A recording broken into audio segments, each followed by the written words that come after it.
Bienvenue sur Chelsea Dakar FC. Sheffield United 3, Chelsea 0. D'abord, avant de démarrer, je vais parler de la composition d'équipe de Frank Lampard qui s'est totalement trouvé. Certes, on peut dire que défensivement, on n'a été pas bon comme toujours, mais sur la composition d'équipe, il y a des choses à dire parce que au début de la saison, lors de cette première partie de saison, on voyait qu'il jouait, on voyait Abraham jouer parce qu'il était plus en forme que Olivier Giroud.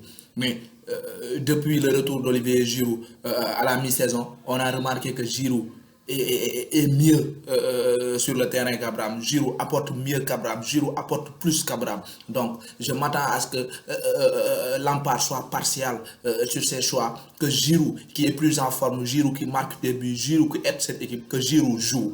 Il va falloir que Lampard se mette à l'idée qu'on est Chelsea. Certes, c'est des jeunes joueurs qui sont bien, qui sont là. On est dans une saison de transition avec les jeunes. C'est normal qu'il y ait des méformes, mais quand il y a méformes de certains jeunes, que Lampard prenne ses responsabilités et fait jouer les joueurs qui sont en forme. Giroud est en forme et Giroud devrait être titulaire lors de cette rencontre face à Sheffield.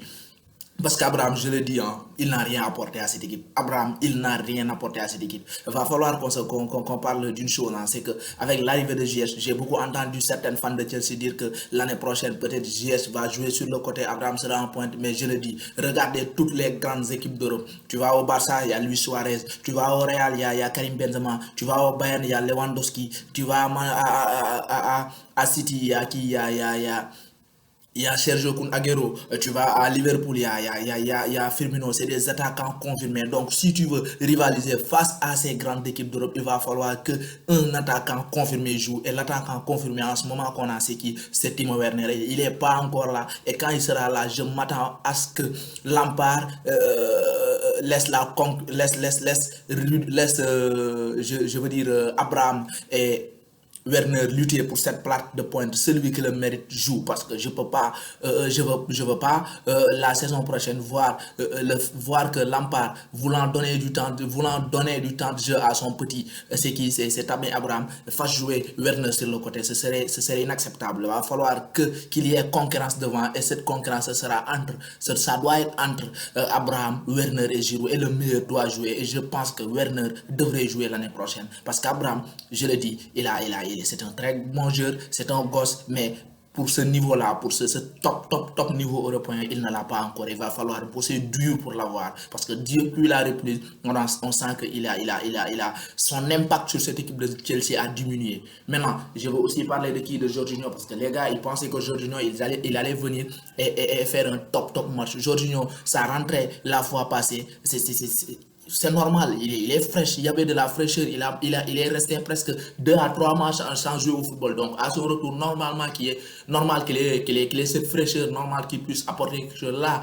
C'était différent, il était titulaire et devant il y a une équipe Sheffield très bien mis en place. Chapeau à leur coach, ils ont été fantastiques. Tactiquement, il a battu Lampard, ça on n'en disconvient pas. Cette équipe avec ce système A3, ils ont fait un très bon match. Lampard a changé de système, ça n'a pas marché. Il est reparti sur son système de départ, ça n'a pas encore marché. Maintenant, on va parler de la défense. La défense de Chelsea. Waouh! Si sur un mercato, on pouvait laisser partir Zouma, Rudiger, Andreas Christensen, et je me dis, tous les trois, si on pouvait les laisser l'année prochaine partir, on devrait le faire parce qu'ils sont vraiment nuls. Ils sont archi nuls. Ils n'apportent rien. Rudiger, il entre, c'est le troisième but. Il offre une passe décisive à l'attaquant. Tu vois, le deuxième but sur cette tête. Tu vois qui? Tu vois deux défenseurs centrales, à savoir Christensen et Zouma, et tu vois l'attaquant de Sheffield entre ces deux, et il n'y a aucune opposition. Il est là et il constitue quoi pas trop facile. Sur le premier but, on n'en parle même pas. T'as presque 5 défenseurs, 5 joueurs de Chelsea dans l'axe. Et on fait quoi? On est tous allés au premier poteau. On laisse tous les joueurs de Sheffield au deuxième poteau. Ils sont là, ils claquent le but facilement, sans aucune opposition. Et après, on va dire que Kepa, il a encaissé. Certes, Kepa, il n'est pas décisif avec Chelsea. Il n'est pas très décisif avec Chelsea, mais il n'est pas aussi aidé par cette mauvaise défense, cette défense qui est vraiment nulle, vraiment nulle. Il va falloir que Chelsea J'entends pas qu'on parle de Kai Havertz, c'est normal, Havertz c'est un talent, tout le monde devrait essayer de l'avoir, mais en ce moment, la priorité devrait être quoi? Devrait être défensive. Si on doit recruter un axe central et un latéral gauche, parce que je vais parler de latéral gauche, on va me dire que Aspi joue au gauche, James il est bon à droite, James c'est un jeune joueur, il est talentueux, mais James il n'a pas encore le niveau pour être titulaire à Chelsea côté droit. Aspi est largement meilleur que Reece James côté droit, défensivement comme offensivement, et ça se remarque à chaque fois. Tu mets Aspi côté gauche, déjà défensivement côté gauche, ça s'améliore parce que Aspi est là. Mais le problème c'est qu'offensivement, Aspi avec son mauvais pied, il a du mal à centrer. On l'a vu sur son centre en première période. On gâche des occasions comme ça. Et Chris James à droite, quand il est là, regardez le deuxième but, comment il se fait déposer avec Willian. C'est très très facile. Très très facile. Comme si on était à l'entraînement au fait.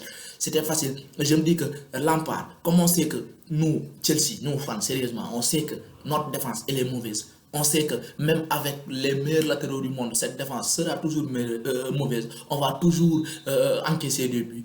Quoi faire? Mais mettez Aspi latéral droit, mettez Alonso latéral gauche ou Emerson et leur dire d'aller vers l'avant, essayer d'aller de marquer le maximum de buts, de faire le maximum de centres. Parce que derrière, même si on reste derrière, on va encaisser des buts. Ça, on ne peut pas. Notre axe est trop nul. On va toujours encaisser des buts. Donc, pourquoi pas aller privilégier l'attaque, aller essayer de marquer, mettre Alonso, lui, il peut marquer des buts. Aspi, on le met sur son poste, il peut être décisif avec ses centres parce que Reece James, il fait 20 centres sur un match, il n'y a que 2 qui sont réussis. Reece James, il fait 20 centres sur un match, tous les 20 centres même ça sont ratés. Ça, ce n'est pas normal. Ce n'est pas normal pour une équipe comme Chelsea. Je suis déçu. C'est normal, ça arrive. C'est une très bonne équipe. Hein, ils sont cohérents, défensivement comme offensivement. C'est un jeune très direct. Il me rappelle le Chelsea de 2016, sous 2017 sous Antonio Conte. On n'est pas là à jouer du tiki-taka. Quand on a le ballon, on va sur les ailes directement, on essaie de marquer des buts. Sheffield, ils ont joué comme ça, ils ont fait mal à notre équipe de Chelsea. Maintenant, comme je l'ai dit, la priorité doit être défensive. Je me fous, amenez-moi un Nathan Ake, amenez-moi un Koulibaly, amenez-moi un Upamecano, un Skriniar. Il y a tellement de défenseurs centrales qui sont disponibles sur le marché. Maintenant, allez mettre 100 millions d'euros sur Koulibaly, je m'en fous. Allez mettre 100 millions d'euros au lieu d'aller mettre 80-90 sur Kai Havertz, alors qu'on a des Hakim Ziyech, on a des Werner, on a recruté offensivement, on a du lourd. Maintenant, si tu fais venir Kai Havertz offensivement l'année prochaine, tu vas jouer face à qui? Tu vas jouer face à Southampton. Regarde comment ça va se passer. On joue face à Southampton, Chelsea, triplé de Werner, doublé de JS, doublé de Havertz, c'est quoi? C'est combien? C'est 7 buts. Southampton va marquer 8 buts, ça va être 8-7. On va perdre. Ça va se passer comme ça l'année prochaine si on ne recrute pas de défenseur central. C'était le cas avec Liverpool avant l'arrivée de Van Dijk. Ils jouaient, Salah marque 2 buts, Mané marque 2 buts, 4 buts, mais ils vont perdre 5-4 face au gros. Ça, en fait, la défense, c'est l'âme d'une équipe. Une équipe, même s'il est forte offensivement, s'il n'est pas bien défensivement, ça fait mal. La preuve, regardez Sheffield. Offensivement, il n'y a pas de talent là-bas. Sheffield, offensivement, il n'y a pas de talent comparé aux autres équipes de la Premier League, mais c'est défensivement que cette équipe est solide. Et quand tu es solide défensivement, c'est plus facile de s'exprimer offensivement. Maintenant, si tu es nul défensivement, offensivement, même si tu as Léo Messi, regardez le Barça, tu peux avoir Léo Messi, Cristiano Ronaldo, la Juve, on l'a vu avec le Milan, ils ont Cristiano Ronaldo, le Barça, la même chose, ils ont Messi. Mais quand, par exemple, De Ligt n'est pas là défensivement, cette équipe, elle prend des buts comme du n'importe quoi. Le Barça, c'est la même chose, elle prend des buts comme du n'importe quoi. La défense, elle est l'âme d'une équipe. Elle doit être solide. Elle doit être solide. Quand on est un grand club européen, on doit avoir des grands défenseurs. Ça, c'est la logique. On ne peut pas être un grand club européen, avoir des Zouma et des Rudiger et des Andres Christensen. C'est pas normal. C'est pas normal. Il va falloir que notre direction gère et aller recruter la priorité. C'est quoi? C'est défensif. Prenez du Ben Chilwell, du Tagliafico. Je m'en fous. Prenez des joueurs. Au moins des jours, on saura que vous avez essayé de prendre des jours pour régler le problème. Mais là, vous ne faites rien, vous n'essayez de régler rien. Et ça va nous porter préjudice l'année prochaine. Maintenant, on perd. La bonne nouvelle, c'est quoi? On va jouer Norwich mardi, mais Norwich, ils sont relégués. Donc, normalement, ça devrait passer à domicile. On devrait les battre et essayer de revenir. Surtout, essayer que Everton tienne en échec Leicester. Ils peuvent le faire. Ils ont une très grande équipe. Maintenant, s'ils tiennent en échec Leicester, on restera dans le top 4. Man U, vu la forme qu'ils sont actuellement, je ne pense pas que cette équipe de Southampton va les inquiéter. Ils vont faire mal. Hein. Maintenant, d'ici là, on continue à liker, on continue à partager. Et j'avais envie aussi de parler de quoi? De parler de cette défense. Hein, parce que face à Manu, lors de la demi-finale de FA Cup, va pas falloir lever. Hein. Si notre défense produit ce genre de performance, tu vas avoir un Mason Greenwood qui marque un doublé, tu vas avoir un Bruno Fernandes qui va marquer des pénaltys, parce que les Martial, ils vont rentrer dans la surface, faire du mal à Christiansen, Zuma, peu importe qui joue. Donc il va falloir que l'on passe cher s'ils veulent se qualifier en finale de la FA Cup. Il va falloir vraiment qu'il se gère. Baldock, l'attaquant de Sheffield, il fait 34 tirs lors de ses derniers matchs. 34 tirs, il n'a jamais marqué. Face à Chelsea, il fait 3 tirs, il marque 2 buts. C'est vraiment honteux. D'ici là, on continue à liker, on continue à partager. Rendez-vous mardi prochain dans le nouveau débrief.